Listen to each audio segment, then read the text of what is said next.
Well,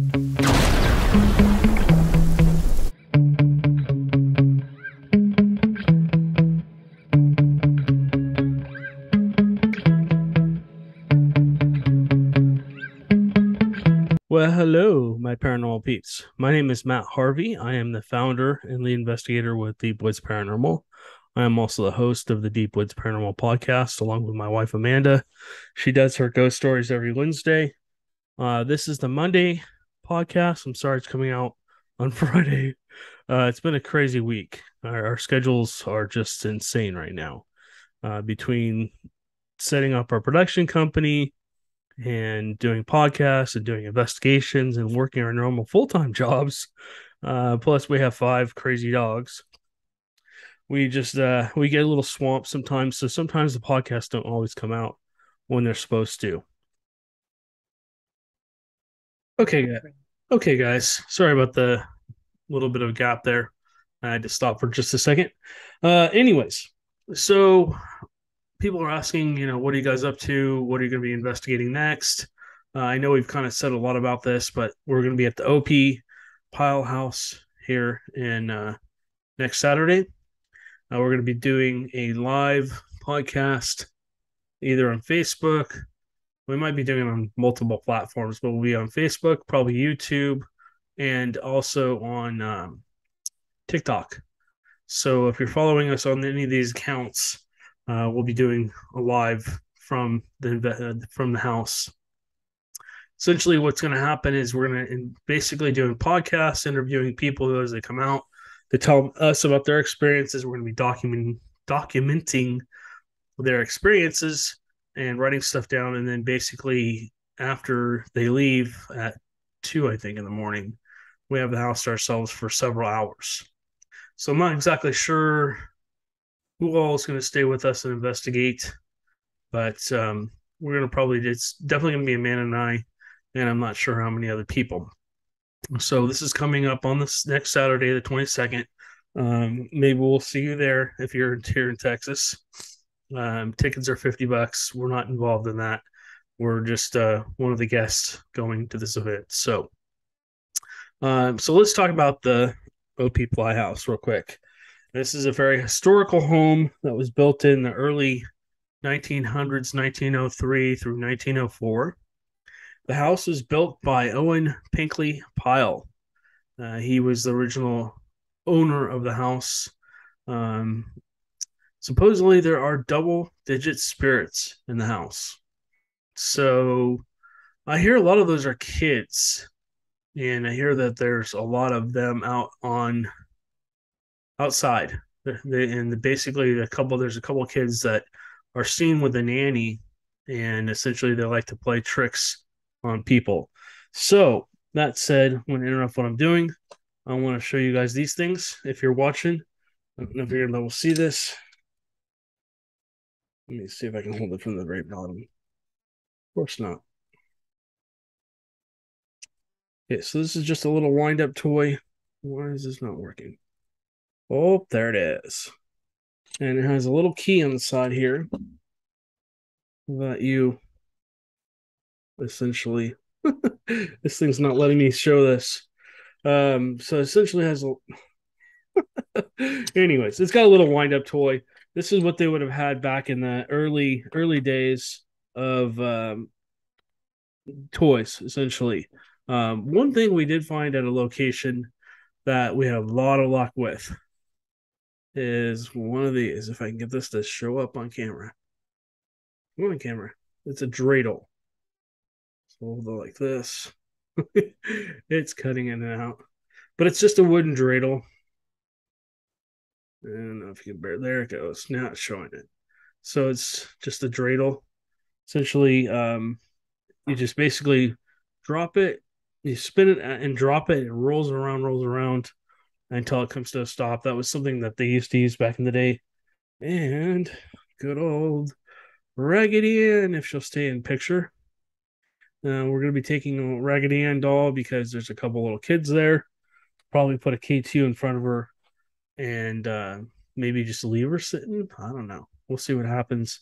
We might just leave all this stuff sitting in one place where they have the most kid activity. with a camera on it and just let it run. So we've got other things. We've got a lot of other props that we bring with us. We've got cigars, we got tobacco, we got alcohol. And no, that's not for us. That's just for the spirits. We just bring little sample things of alcohol because people out here used to drink whiskey and all that kind of stuff. So, cigarettes, like I said, chewing tobacco, and it's just anything that we think that they would relate to and might be interested in. It's worked for us in the past. So we're going to be bringing that. So there's supposedly a Civil War soldier that also is on the property. There's a lot of spirits on this property, supposedly. His name is David Aiken, and he was actually one of the original owners as well. He didn't build the house, but he was an owner soon after the house was built. He seems to be protective of the house and of the people that live there. So, like I said, there's many kid spirits there, and their nanny. Supposedly, there's a spiritual vortex. So we'll walk around with a thermal and just see if we see anything. We have a full spectrum camera. We'll walk around with that too and see if that shows up on the camera. There's also said to be some negative haunts in the cottages, which are in the very back. There's two homes. There's a main house, and then there's a house in the back. And so essentially, the cottages supposedly are the most active. There's people just can't spend the whole night in there for some reason. I don't know what goes on in there, but we're gonna find out. All right, so a couple of the longtime owners were actually buried on the property, and then another owner is actually buried under the gazebo in the yard somewhere. And then, so get this: there's all kinds of old prisoners that were also buried on the ground. Supposedly, there's 600 unmarked graves on this property from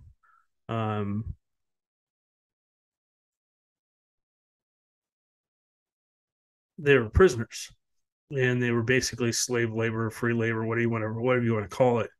And they were building the railroads through the area, and they used this property to essentially just dump the bodies, which is terrible. They should at least have a plaque or something for them. So basically, that was back in the early 1800s, probably before the house was built. Maybe nothing else was there. There's J.H. Randall, known as Boz. And as you can see, if you're watching this podcast, it says Boz. There was Boz, he's back. And it says before the house, there was Boz, he's back. So essentially, they call him Boz or the Boz Man. And he's supposed to be, he appears on the property.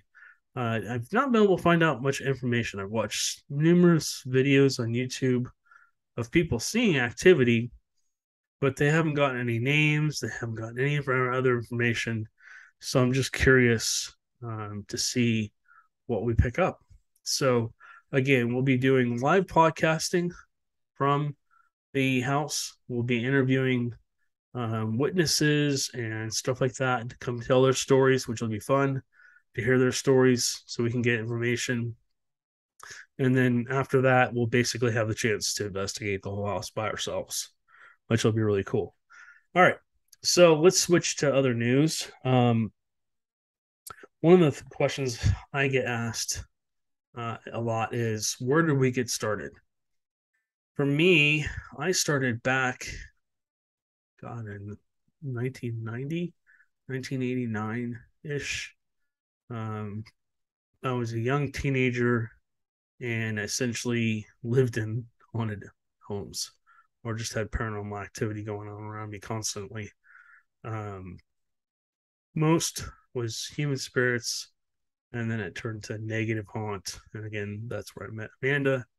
She helped me with that, and then I turned the tables. And in I think 1993, 1992, no, sorry, 1995 is when I officially started researching the paranormal at other people's homes and locations like that. So Amanda and I, she's really cool. She's into the paranormal and she's into ghost hunts and stuff like that. She's really into that. She's also had a lot of experiences. You can listen to her Wednesday night ghost stories that just got posted today. I apologize for the delay. Um, so you'll get the podcast, her podcast on Friday, this podcast on Saturday, and then Sunday we'll do the Bigfoot only, and then starting again Monday we'll switch back and get back on a normal schedule here. All right. So, like I was saying, where it all started basically was me being haunted, essentially, and having experiences that, to be honest with you, just terrified the hell out of me. And I didn't know how to deal with that. I didn't have anybody to talk to about it.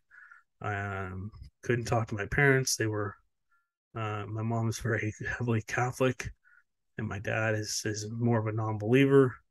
So even to this day, we chit chat about it a little bit, but he's just skeptical, which is fine. I mean, he should be. He's never seen anything, which honestly, I don't know if that's not a blessing.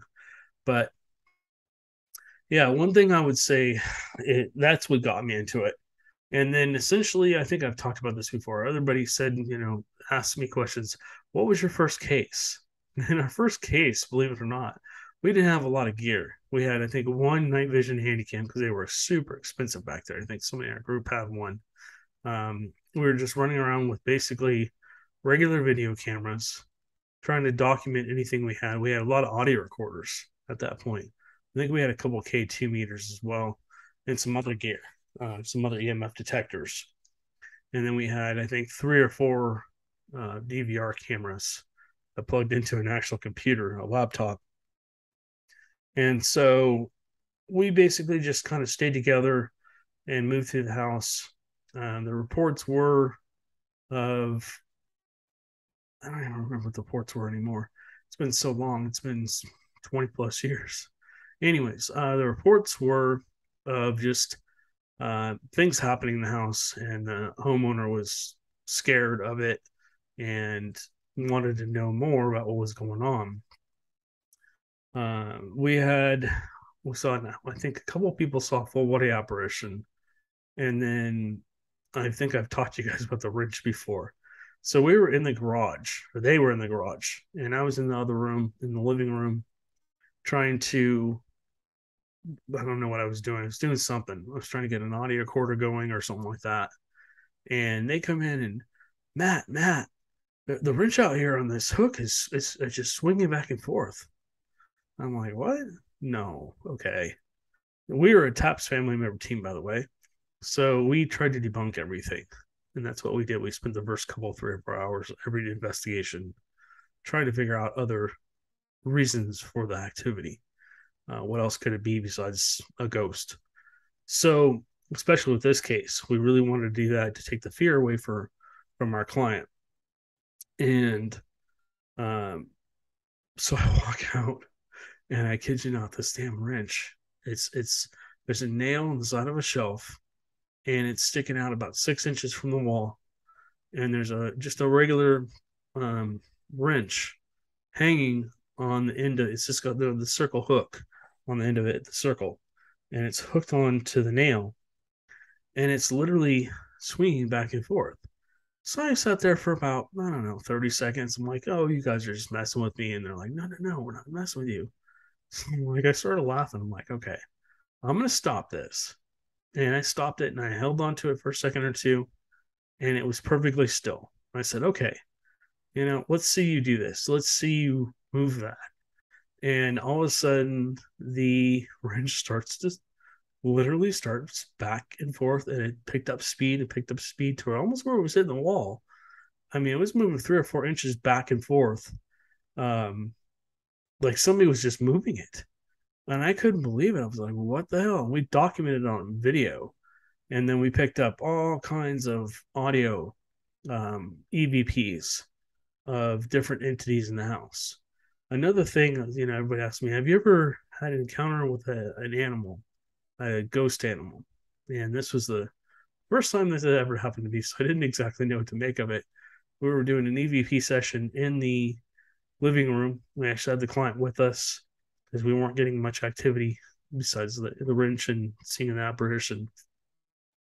And so we were letting him ask questions.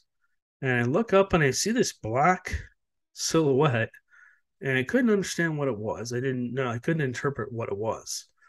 And it was like bouncing around from person to person. And it was only about knee high. And all of a sudden it comes over to me. And I'm in shorts. And as I'm sitting there and I had my legs crossed in front of me, this thing comes up like a normal dog would do and puts its head in my lap. And I just feel like slobber on my leg, on my skin. I'm like, what the hell? So I, reached down and wiped my leg off, and it's wet, and it was dog slobber, but there was no dog there. And so I'm like, did you used to have a dog? He's like, yeah, the dog died in the house, blah, blah, blah, blah. I'm like, oh, okay. So yes, I have had an encounter with an animal, a ghost animal. But yeah, so that was our first case. As we went, we started picking up more cases. We, like I said, we were a TAPS family member team. We did some work, basically investigating places before Jason and Grant went in a couple of times, which was really cool. We had contacts with the TAPS family member team and TAPS itself. In fact, I think I don't remember how long ago this was. It must have been at least 20 years ago. I got a call from this lady named Amy Bruni. And if you don't know who she is, she was on the TAPS family member team, or she was part of TAPS, the original team, for a long period of time. And then she split off, and now she's on Kindred Spirits with that other gentleman. I forget his name, but yeah, she's a super nice lady. Really cool. Very, very nice. She's like, I got a case for you. I'm like, oh. So this is like our third case. And then after that, we basically started picking up cases left and right. This is when I ran the California Ghost Hunters. I ran the California Ghost Hunters for close to 30, no, 10, 15 years. It started out as the California Lake Forest Ghost Hunters, and it was basically just, I think, the first 6 years of our existence. We essentially just bounced around from place to place. We didn't have any gear, and we just went to try and have experiences. Like at the Queen Mary, the Whaley House. We went to a lot of places up in Los Angeles. Anything that was said to be haunted, we went and checked it out. And so, like I was saying, we were at a party one time, and I think it was for Christmas. And Ghost Hunters came on the TV, and everybody's like, Matt, that's you. You need to form a team and start helping people. And that's basically where that came to. I apologize. The crazy robot vacuum is deciding to vacuum the hallway as I started doing this. It was in the way on the other side of the house when I first started, but it's like following me around. Anyways, so yeah, definitely had a lot of cases. We got to the point where we were doing like 6 or 8 cases a month. I mean, yeah, a month. We were we had, I don't know, 3 or 4 DVR systems with 6 to like 20 cameras each. And you've seen the show where all the wiring going everywhere. That was us. We had wires. We did theaters. We did all kinds of places.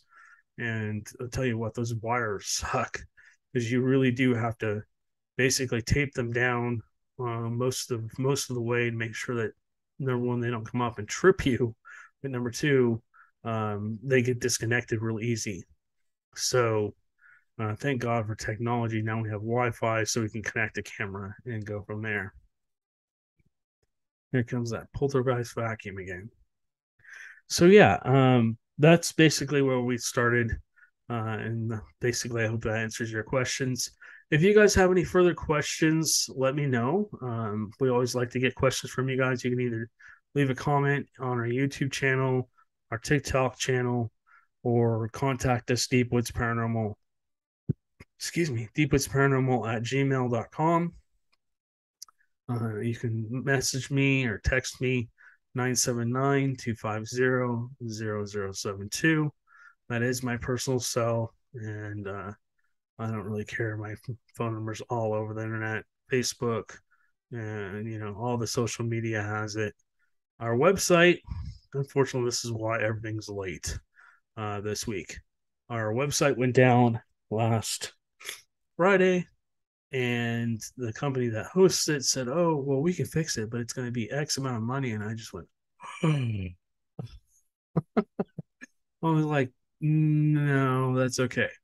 We'll just leave it down. We'll find another host to find it, to basically put it somewhere else." But so if you're looking for our website, unfortunately, right now it's down, it's crashed. Nothing, you can get to it, but it doesn't really do anything. Um, so at this point in time, we're going to be finding a new host. We're with the Deep Woods Productions company that we started. I think a lot of stuff, we might just have one website with Deep Woods Productions, and then basically have the paranormal stuff there on that channel as well, on that website as well. So that's in the process of getting done. The company that we are working with to help us set up the business is helping us with the internet.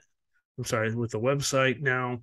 They're looking into different ways that we can set this up and stuff like that, because it seems like it's ridiculous to try and find anywhere that will host the podcast, the YouTube channel, and everything else we want to have on there.